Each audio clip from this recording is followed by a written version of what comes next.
think the session is now recording. It's now recording, so we can start. Shambhavi, you can start. Thank you so much, ma'am. Not an issue. Okay, so should I start, ma'am? Yeah, start. Okay. Hello, ma'am. A very good morning and a hearty welcome to you. We are Shambhavi and Nikita on behalf of Rukmini Devi Institute of Advanced Studies, affiliated with Guru Gobind Singh Indraprasth University. We are here today and really grateful to getting a chance to interview you. So now, without any further ado, let's just begin with this interview session. Ma'am, to begin with, could you please tell us something about yourself and about your company, Convanto? So I was in Singapore and Jakarta for 15 years in investment banking, and I had my own family office fund there. This is essentially my 8th year back in India. I did investments, then I went back to advisory. I'm connected with 400 plus global investors. We pick up global deals. Apart from this, I have given a 350 plus stocks. You can see them on my website and YouTube. I have done 165 investments in more than 35 countries. We are sector agnostic. Typically, we do $1 million to uh, approximately $100 million deals. Um, Apart from this, I was the top 10 women leaders in wealth management 2021. My brand Convanto comes under the top 10 women entrepreneur brands along with Nika. Convanto is also the top 10 consulting firms in India led by a female founder. I was also the Woman Entrepreneur of the Year 2021. In Jan, I was awarded as the top 10 futuristic women in India along with Nika. This is Jan 2022. And in February, Dr. Kiran Bedi has awarded me as the best financial institution in supporting startups in India.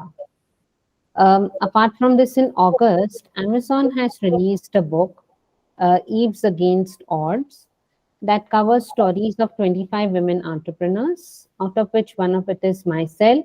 This book has reached the Prime Minister and the Finance Minister. In August, Outlook Business magazine has covered me as one of the um, women model leaders in the vicinity. So this is essentially all about myself. Convanto is an investment banking firm. We help companies, VC funds raise capital. Um, Along with it, we help them with their documents, which is their pitch deck, financial model valuation, their business plans. And we help with term sheet analysis. We help with all the things that essentially an investment bank would be doing, mergers and acquisitions. I have become an influencer recently, and we have started endorsing brands as well. We did for She Wings during their breastfeeding week as well. So uh, right now, and we now are getting also paid speaker opportunities across globes. So this is essentially all about myself. Okay, thank you for your response, ma'am. So with this, our second question is, how were your first job experience, and how did you manage your first work profile? So essentially, from the beginning, since the past 25 years, I have been into investment banking only. And work experience in the first job is always very exciting. You get to meet a lot of people, you understand the corporate culture. Apart from this, you will learn a lot of new things, which I might have not learned if I was, not working. But I always felt that was not what I mean. A job is not what I wanted to do. So I switched to entrepreneurship at really early age, and since then I've been in this journey. Okay, ma'am. So our next question is, we saw that you had a family office in Singapore and Yeah. Jakarta, where you helped many startups with your fundings. What was the experience like? Were there any challenges that you faced during that phase? So Indonesia is Muslim dominated place where women culture is slightly different over there, and India is more advanced in that way. Also, um, the government laws are different than Indian laws. Of course, Singapore is very beautiful, and also working in Singapore um, helped me a lot as well, because Singapore, there are a lot of open opportunities and it is a safer place for women.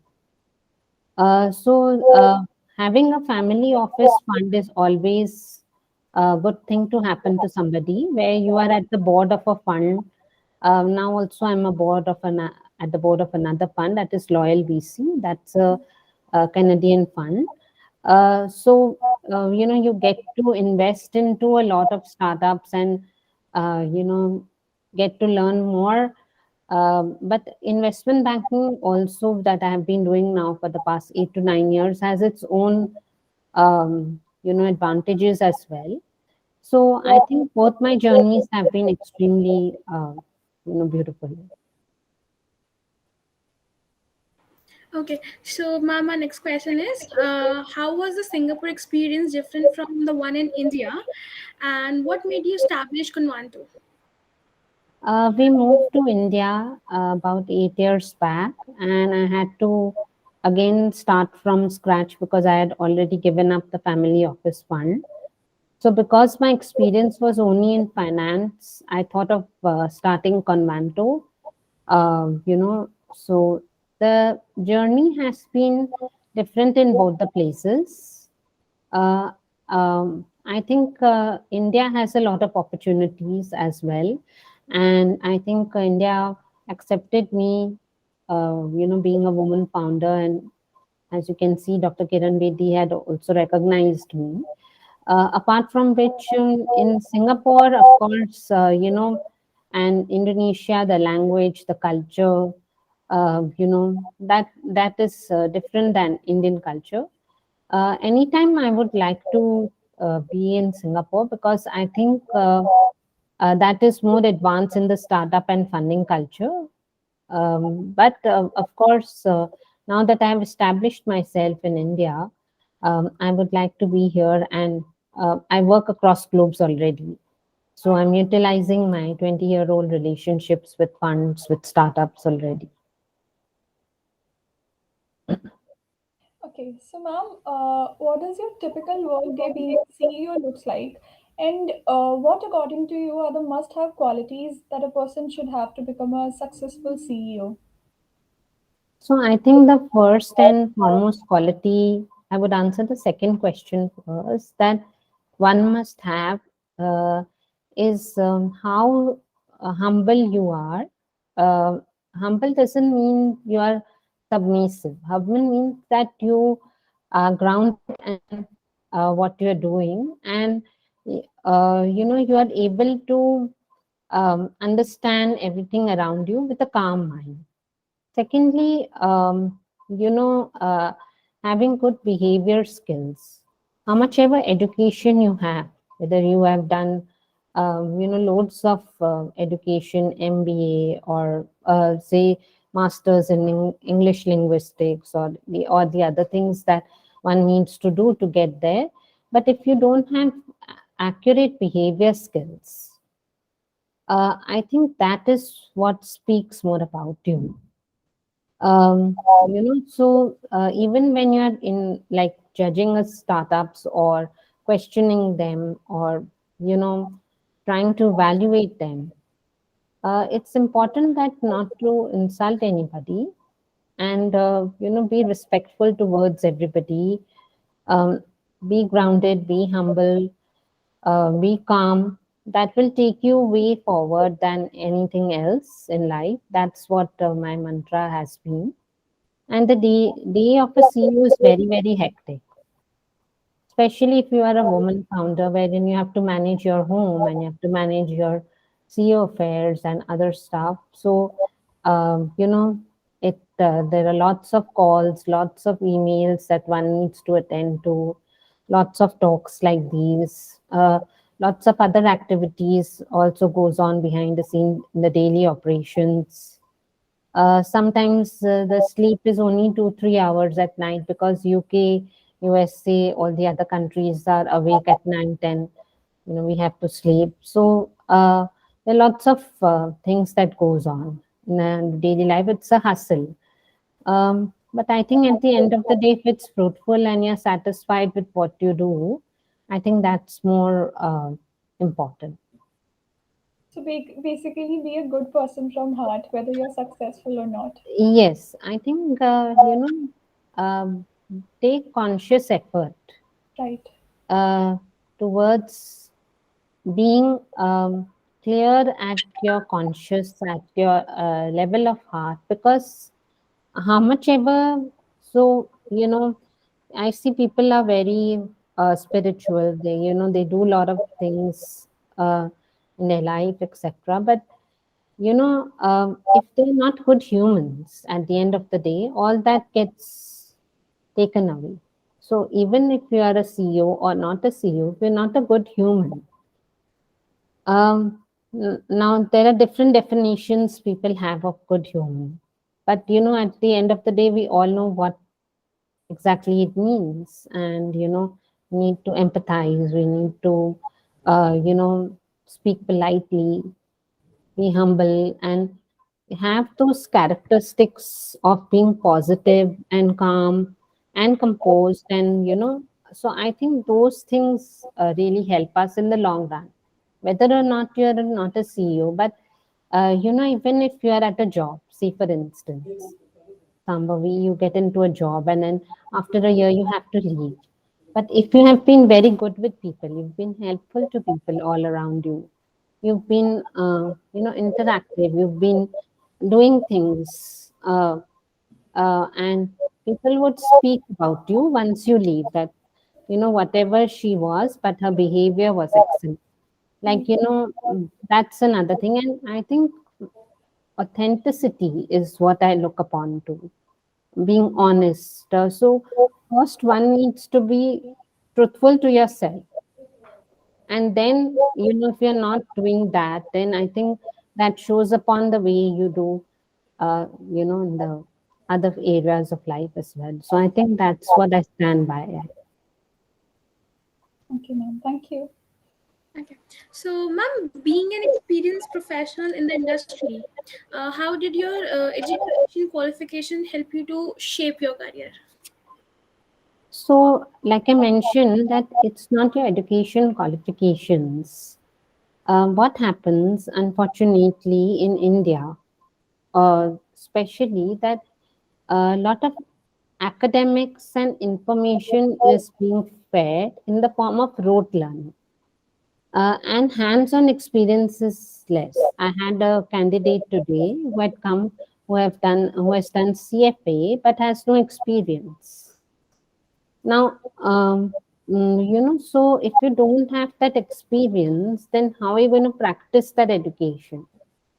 Wherein, if you go to a different curriculum, wherein your more personality is developing and shaping into a different person, you will be able to do better things. That's what, I believe in. Of course, education does help. I'm not saying one doesn't need to be educated, but I'm just saying that it's more how you. Um, many things you learn from your experiences. Many things that we also learn from our life lessons, from our journeys. I think that takes a very important role in shaping you, what you are, what are your values, uh, how are you as a person, uh, and then the rest follows on, be it education, be it anything, be it, your work experience that comes in the CV. And of course, because I had this vast experience, I could, start again and build myself up. So I think your human capital now is very, very important, more than your financial capital. It's your network at some stage that is going to help you build bridges and help you succeed. So make sure that you're already building that since your early years. Okay, ma'am. So, what goals does your company have for the next 5 years? So, like I've said, that I want to do more of influencer marketing. I want to do paid workshops and paid talks because I've done a lot of free ones. And I want to do D and E series deals. Of course, I want to do a lot of podcasts and a lot of more videos, etc. But um, more towards the little bit higher side now. You know, more engagement levels, etc. So I think that is what I'm looking forward to in the next few years. And maybe I would like to again set up my own fund, which is going to take another 6 to 7 years. But that's essentially what I am looking forward to. So, ma'am, does your company offer any internship opportunities or training management for management students? So, like, if yes, then we will be delighted to learn from you. Yeah, we do offer opportunities. Whenever people approach us, we talk to them, we see their skills, we offer opportunities to a lot of people, and we get some good interns all the time. We offer opportunities, and if not, then we connect them to places so that they get that whatever they want. Okay, ma'am. So, given the unpredictability of the COVID-19 situation, how should one be prepared in the market or to stay relevant in the job market? See, one needs to be very progressive and proactive all the time. I can give you three, four examples. Okay. Now, when demonetization hit us, many of you might not be knowing how to use Paytm or Google Pay. Or you Yes, ma'am. must have heard about Paytm, but you never bothered to, like who's going to use it. Only when demonetization hit us, that time you decided that, look, I'm going to use Paytm, and now even the vegetable vendor uses. So you were pushed to become progressive and proactive. When COVID hit us, all the meetings went online. Many people didn't know how to use Zoom. As a matter of fact, they learned how to use Zoom, AirMeet, StreamYard, all these platforms, and meetings were happening online, and conversion rate was better because instead of traveling, you are converting faster on by sitting on a chair. And so these things, I think, really, these are the changes that one needs to have if something like a pandemic happens. So be progressive, like, start making your website, enhance your LinkedIn profile, start doing something that will keep you engaged. So I did a lot of VC talks during COVID. um, every day I was doing 3 talks because there was so much time. That is one thing that I was doing that kept me and my mind engaged all the time. So like my daughter that time was in 10th grade. She built a website of a cake company and made their revenues 3 times more. They were at zero, like made their Facebook, Insta, did everything, Twitter, then whale time.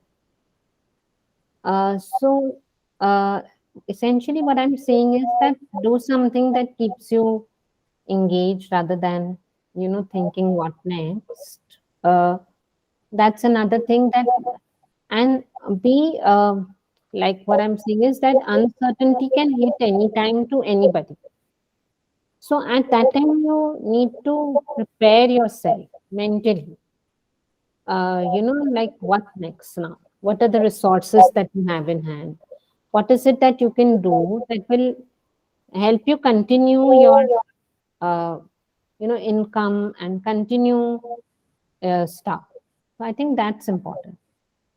So basically, we just be open to changes, be dynamic, Yeah, and Yeah, because see, the world is very progressive. Technology changes every 6 months. If you're Mm. not progressive, if you're not proactive, uh, you know, then you won't be fearless, I would say, and you won't be able to take risks. You won't be able to do so many other things because you would be in a cocoon.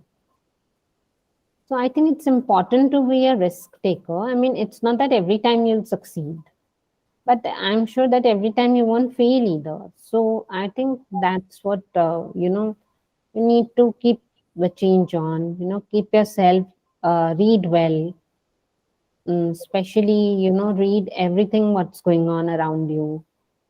At least have some, update yourself and upgrade yourself, like how we upgrade the softwares. Okay, ma'am. That's wonderful. So, ma'am, as an experienced professional, what would be your suggestion or biggest advice for a management student and for both of us? So I think, anybody who criticizes anybody is always doing less than that person.